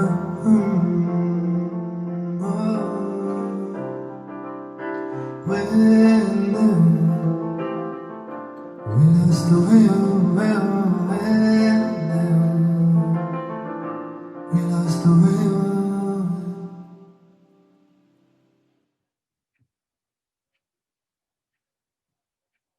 Thank you so much, everyone. The meeting is now officially over. You may leave. Could I just request all the staff and trustees to stay back on just for a few more minutes?